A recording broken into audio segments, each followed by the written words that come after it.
And welcome to the NeuroPod. I feel the need for neuro-inclusion. I'm James Hollis, a proud autistic member of Britain's neurodivergent community and a massive Top Gun fan, as you may have clocked. Call me Maverik 4D, joined by my neurodivergent brother in arms. I'm James Kenyon, fellow ADHD graduate from the northeast of England. Welcome to the NeuroPod, where we dive into all things neuro-inclusion, from autism to ADHD, dyslexia to mental health, with positive stories and practical tips for parents, allies, and anyone navigating a neurotypical world. We're delighted today to launch our Neuro Odyssey from the fine Merseyside port of Liverpool, a bastion of northern tradition. Today's installment tackles autism and early years, my own journey through childhood quirks, a hot topic I'm sure for many families across the UK and beyond. My name is James Hollis, an open and active member of Britain's autistic community, and I am joined by James, who is going to take us through the next steps. Expect honest chats with terrible Scouse accents, and whether you're neurodivergent or supporting someone who is, please subscribe on your favourite podcasting platforms such as Apple Podcasts and Spotify. That's the NeuroPod, all one word, or catch our exclusive video clips on YouTube. And so with that in mind, I believe that James is going to be kicking off our very first interview today. Isn't that right, JK? Thank you very much, James. We're wanting to go into this first episode and talk about your background and particularly your early years. And the first question that I'd like to put to you is, you've said to me previously that you were quite a slow learner as a young kid. Can you paint a picture of what that felt like? Maybe the age of around 4 or 5? Before you obviously had your autism diagnosis. Of course, those first memories are quite hazy, James. I think one of the main things for me is I always remember that when it came to sort of reading and writing, I was quite a slow learner. I remember those who were watching over me in kindergarten were quite frustrated, I guess, to say the least, when it came to my learning how to read and learning how to write. Didn't quite understand why I wasn't keeping up to the speed of everybody else or the other kids. And I think as a result of that, there was a bit of a frustration on my part. One of the things I do on the point of frustration is that I remember saying to my dear mother, what was I like when it came to express those frustrations? And she was sort of like, well, you kept everything in. And when there was something which, so to speak, triggered you, then there was like a huge explosion of frustration. So can you give me an example of the sort of things that did used to trigger you? Well, I think it was coming back to sort of learning. If I wasn't sort of getting things right, it was on a number of occasions that there would be one incident maybe that didn't work out, the final straw that broke the camel's back. And that's when I sort of exploded into a real rage, I guess, as a toddler, and got very frustrated in that regard. And it wasn't a very pleasant experience to go through for everybody else concerned. Can you give me an example that you can possibly remember or that your mum can remember of when that sort of thing happened? So when casting my memory back, I think it was when I was trying to do some mathematics. Maybe that was more towards the school years. I remember my parents trying to support me with that, and I was just not getting it for some reason. It wasn't nothing. It was just not sticking, no matter which way they went about it. And eventually they had to give up because basically I then sort of collapsed again into a rage. Again, not a very pleasant experience for anybody, and certainly not for my parents, who of course were doing their level best to support me. Yeah, I'm sure that must have been very difficult for everybody. I wanted to ask what it was like, how you found it generally trying to keep up with other kids in your very early years when you were at kindergarten, for example. Not just with schoolwork, but was there any social activities that highlighted anything that you counted? So maybe going against the stereotype, I could say, a lot of people would assume that because of me being on the autistic spectrum that I found making friends or playing with friends during break time, that was actually a real challenge for me. It wasn't actually. I was actually quite outgoing in my own way. I was never really alone in those early years. I had quite a few friends. I was invited to parties, birthday parties, that is, and I invited them and everybody showed up, which was always a great sign, which of course made it much more difficult for my parents or indeed teachers in those early years to spot that maybe there was something about me which wasn't quite the norm, if I can put it that way. Yes, when you were having friends to your parties and going to other friends' parties and that sort of thing, did you feel any of that frustration that you talked about a few minutes ago? Not really. I think I was involved in games and even sport with everybody else as any, again, if I can use the term normal kid or child at that age would be. So it wasn't a case of there was a standout there and where everyone could say, James is different compared to everybody else. Though I do remember now that the memories are flooding back as we speak, I do remember a time when I was actually at my own birthday party quite early on, and I remember everyone was playing sports, and I felt it very difficult to get involved when I hadn't been asked to get involved. Now, that was quite interesting because if I just said, right, I want to get involved, then I was allowed to, I was included, and people allowed me to get involved. But I think when it came to being invited, that's something which wasn't forthcoming. I just wanted to pick up on that because that's extremely interesting. You said, if I'm understanding you correctly, that you wanted to be invited or you waited to be invited before taking part. Is that about right?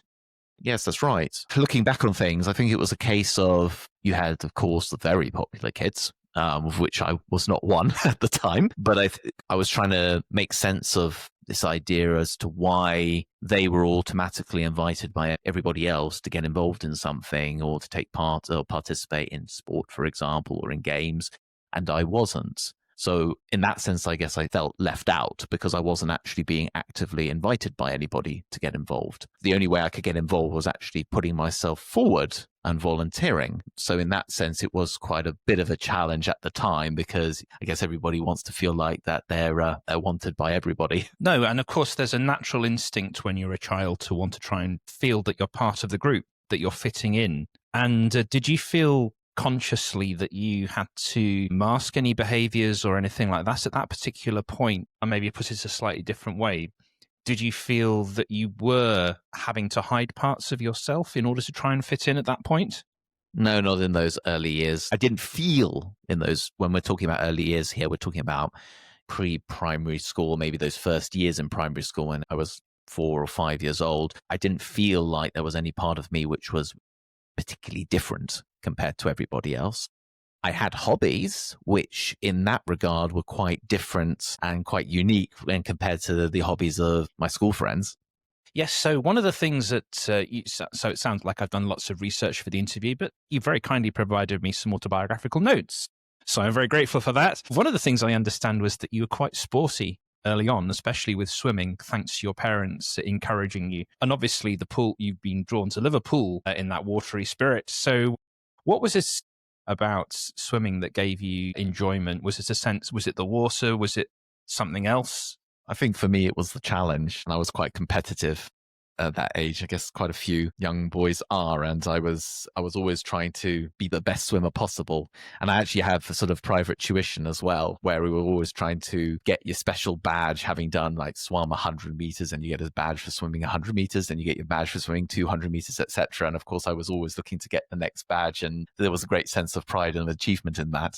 Yeah, I was going to say about the pride and achievement. Can you share a particular moment that really stood out to you as like a triumph or anything like that?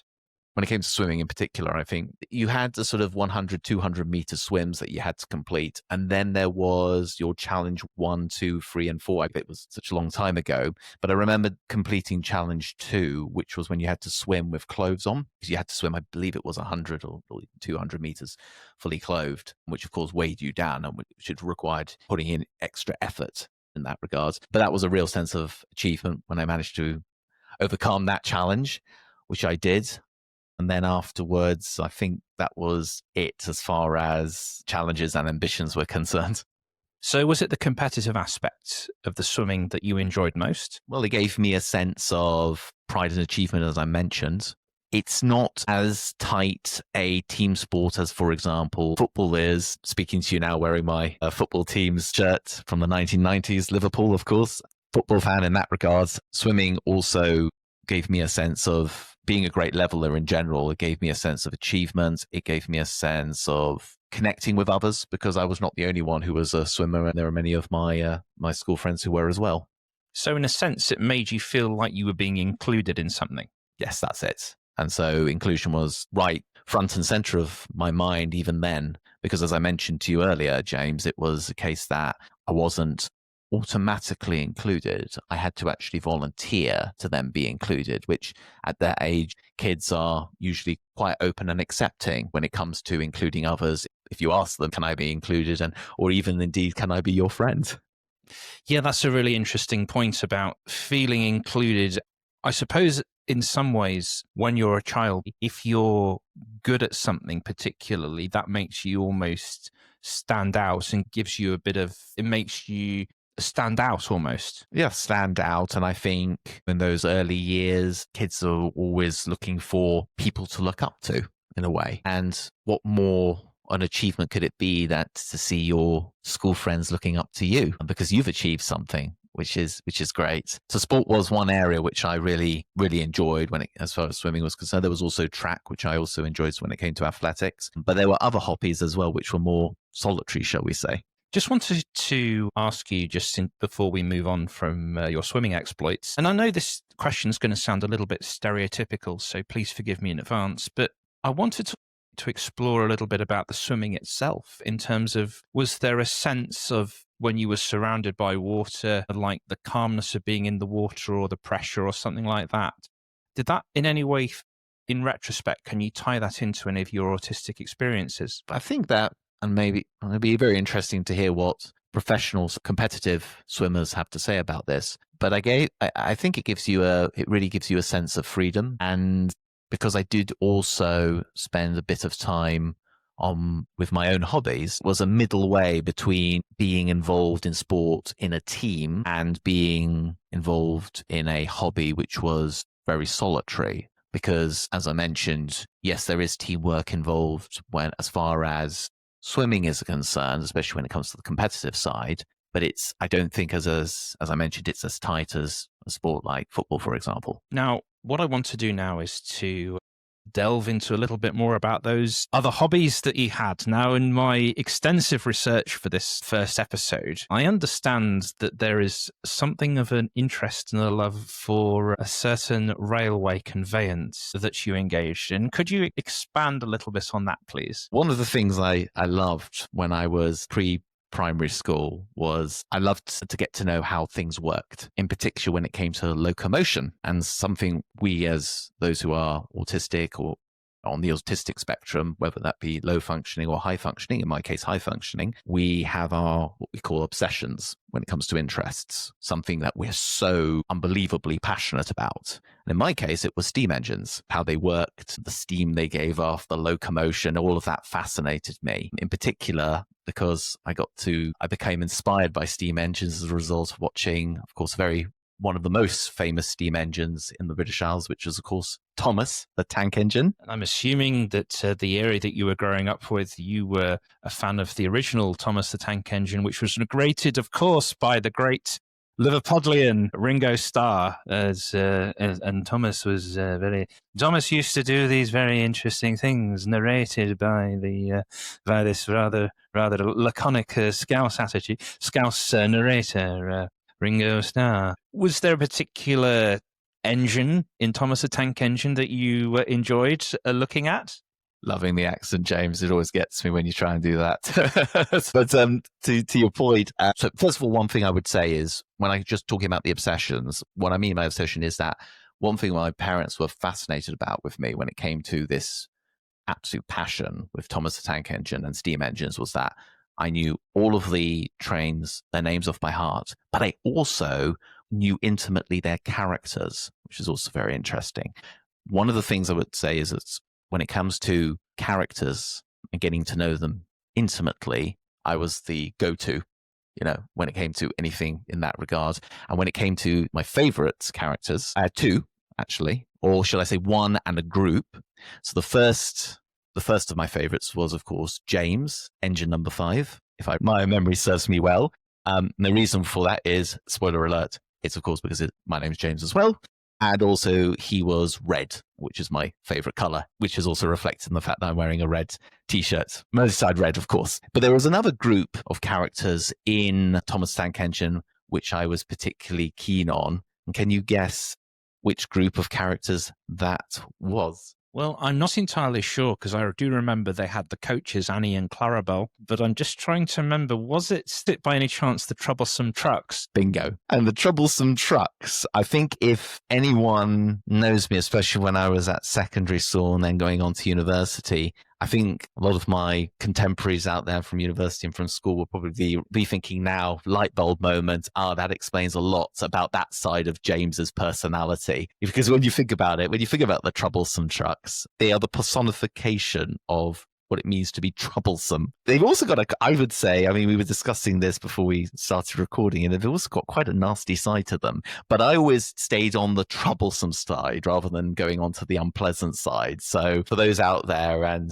for those who know me or knew me, I was annoying and I did have that annoying side to me. And now I hope that provides some clarification as to why that part of my personality developed in the way it did. What I'm fascinated by is the fact that you remembered the colours and the numbers and what have you, and obviously the names, but also the fact that you remember their characters as well. Yeah, the characters were as important as remembering their names and remembering the numbers. It's quite an important point of curiosity as far as I'm concerned when you think about autistic spectrum disorder, because when we think of autism, we think of individuals, including kids, who are not particularly sort of attuned to getting to know the characters of others, because it's all about empathy at the end of the day.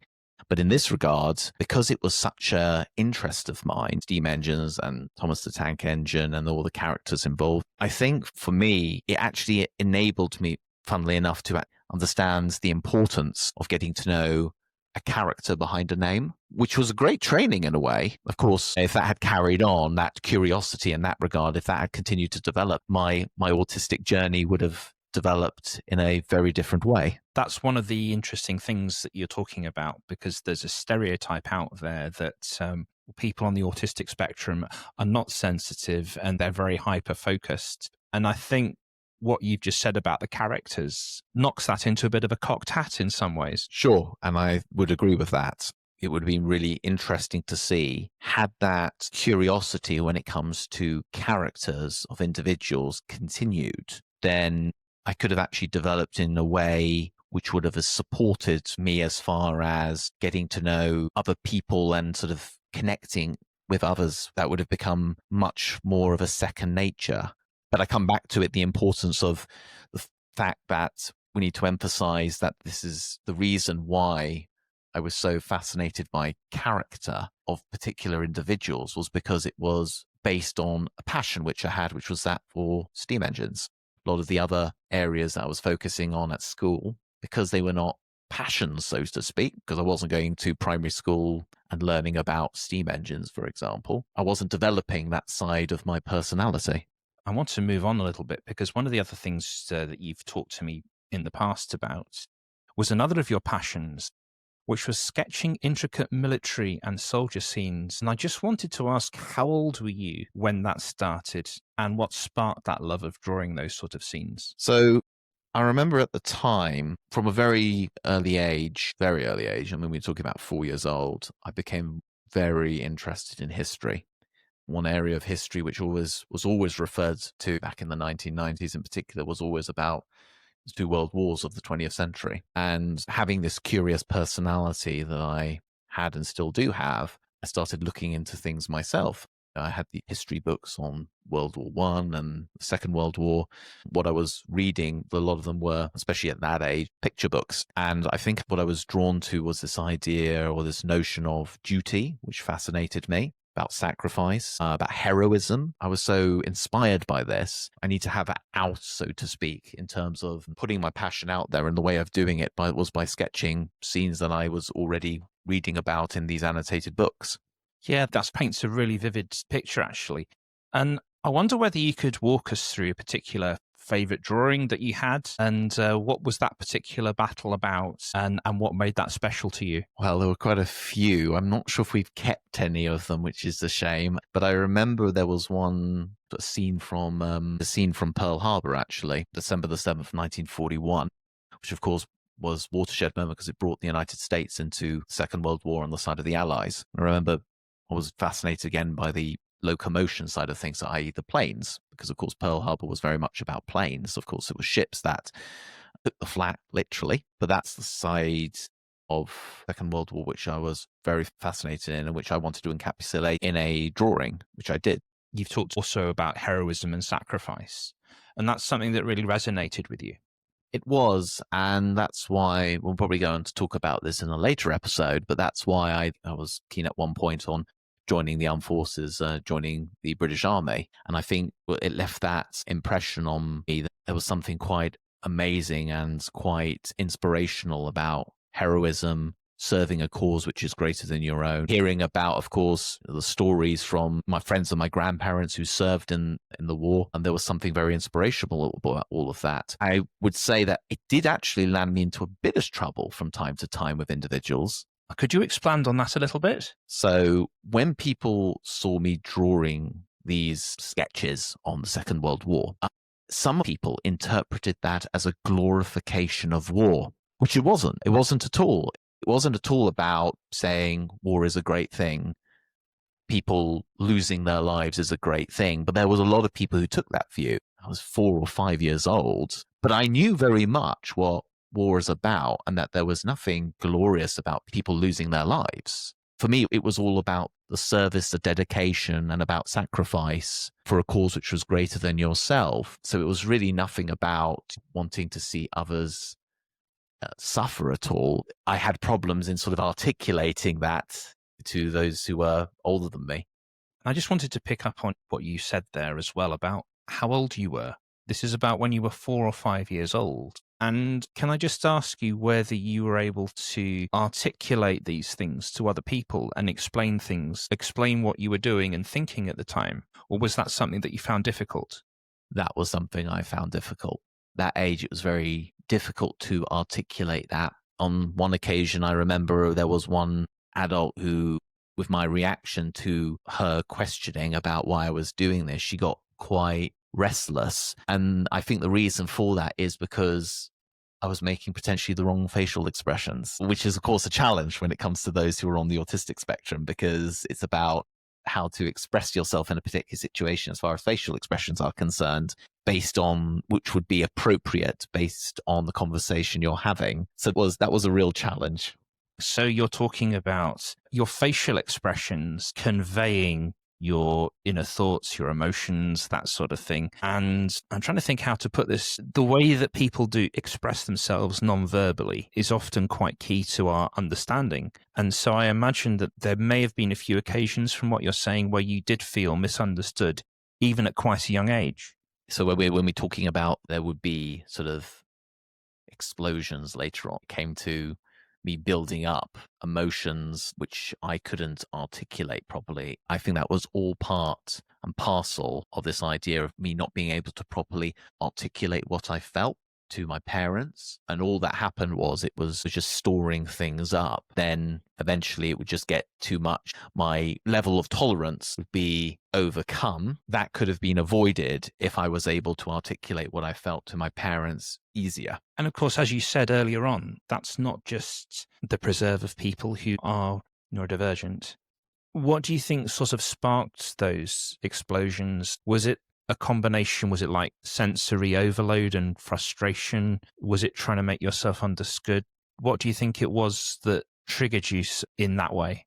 Well, one of the things that we must underline as far as autism is concerned is that we have, by and large, a very lower tolerance level when it comes to stress and anxiety. That doesn't mean that we can't deal with stress and anxiety, but we have to deal with it in a specific way, because we all go through stress and anxiety, but we need to just be able to manage it as best as possible. So coming to your question about what sort of triggered those, I mean, looking back, I can realize now there were a number of sensory overload issues, which of course we were not, when I say we, neither myself nor my parents were aware of, which of course would have led to that tolerance level being surpassed to the level where the emotions erupted. But I think it was also a case of things like, for example, when I wasn't able to, coming back to the learning, when I wasn't able to learn as easy as I perceived at the very least my peers were. So there was that, because the sensory issues were there in the background, of course that made it all the more difficult to be able to control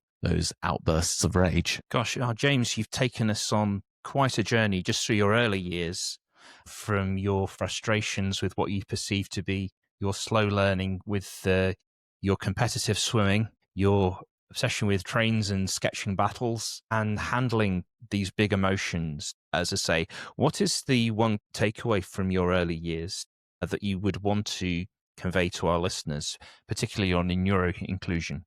Well, I think for those first few years is that we all need to find our own way, okay? But I think one of the key takeaways that I would pinpoint would be this idea of us needing support in how to understand and manage those emotions, okay? It's not that, as I said, you're not going to get it right in those first early years when you're barely 5 years old, but it's a good way to start learning how to, start teach for parents to start teaching their kids or trying to teach their kids about how to recognize and deal with those emotions. Cooling off periods, very important. Okay. So those were some tips I would just give looking back on things. But if you can start at quite an early age to understand, to recognize those emotions and find ways to manage them as best as possible, I think that would be a great way forward in those first early years of life. Well, that's absolutely spot on. So I wanted to say to our listeners, if this hits home, what James is saying resonates with you, please subscribe to the NeuroPod, all one word, on Spotify and Apple Podcasts. You can also catch exclusive clips on YouTube, and you can follow our Neuro Odyssey from Liverpool to platform 9 3/4 and beyond. Please share our podcast to spread neurodivergent positivity. And it's all like Maverik, everybody. And I'm looking forward to the next episodes. Thanks for listening, and goodbye. Goodbye.